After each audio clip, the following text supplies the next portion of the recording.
I've been adjusting a young boy with nervous system sensitivities.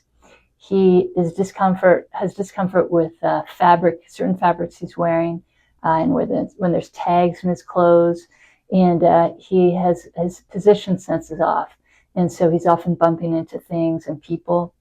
And when there's a lot of activity in the room or a lot of loud noises, it's overwhelmed for him. He tends to have a meltdown. These nervous system sensitivities, what are also called neurosensory sensitivities, are really common right now. We see them a lot in kids that come and see us. The nervous system is made up of the brain and the spinal cord and the nerves that all exit from the spinal cord to different parts of the body.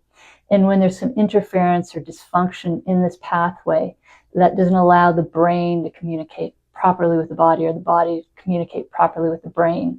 And that's what leads to these challenges. So for this young boy, because there's challenges in his touch sensory pathway, things like clothing become uncomfortable for him, or his proprioception, which is his position sense, the pathway of the brain is somehow interfered with, and so he's bumping into things.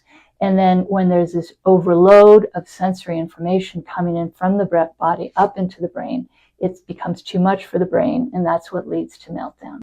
There are different types of neurosensory disorders, and one of them is called sensory processing disorder, or SPD, what this young boy is going through. And it's where the sensory input that's going through the nervous system, there's some interference or some dysfunction with it getting through to the brain. And those senses are often touch or proprioception, sense of balance, can be also sight, hearing. And when there's some dysfunction in that pathway, oftentimes it's a hypersensitivity, or it's an undersensitivity or hyposensitivity. And so the brain is not getting the clear sensory input. Another common neurosensory disorder is autism, or also autism spectrum disorder, or ASD, which is growing at an alarming rate right now. There are 1 in 31 children in the U.S. being diagnosed with it, and in the state of California, that is at 1 in 12 children. And it's similar to this young boy in that there are sensory processing challenges in these kids, but there's also, in addition, social communication and social behavior challenges. Another common neurosensory disorder in kids is ADHD, or attention deficit hyperactivity disorder. And I just checked a young girl who's experiencing difficulties with paying attention and focusability. Her nervous system isn't allowing her to, or isn't controlling her impulsiveness, and also puts her in a more hyperactive state.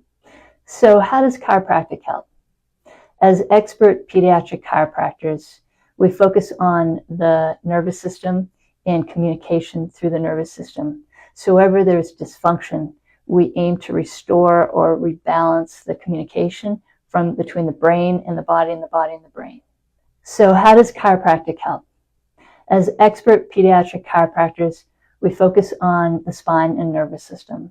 So if there's any dysfunction or imbalance in communication between the brain and the body, and the body and the brain, we aim to restore that communication. As chiropractors, we also work with the vagus nerve. So where there's any dysfunction or interference in vagal nerve activity, we address that as well. And we also help to restore balance in the autonomic nervous system. And the autonomic nervous system is an automatic nerve. It's the automatic nervous system always functioning in the body, but there's usually a balance between the parasympathetic, which is more the rest and digest part of the nervous system, and the sympathetic part of the nervous system, which is more of a fight or flight response. And kids with sensory processing disorders are usually caught in this fight or flight sympathetic response, or overactive sympathetic response. And so as chiropractors, we work to bring balance back so that they're not stuck in the more sympathetic, and there's more of a balance between the parasympathetic and sympathetic nervous system. As chiropractors, we also work with something called neuroplasticity, or stimulating neuroplasticity, which is helping to stimulate neural pathways in the brain. And as chiropractors, we help to stimulate that and help to grow new neural pathways, which is especially helpful in kids who are suffering with sensory processing disorder and ADHD. As a result, as pediatric chiropractors, we get to experience kids and their families through chiropractic care. Parents come in and sharing that their kids' focus ability has improved. Their whole household is sleeping better.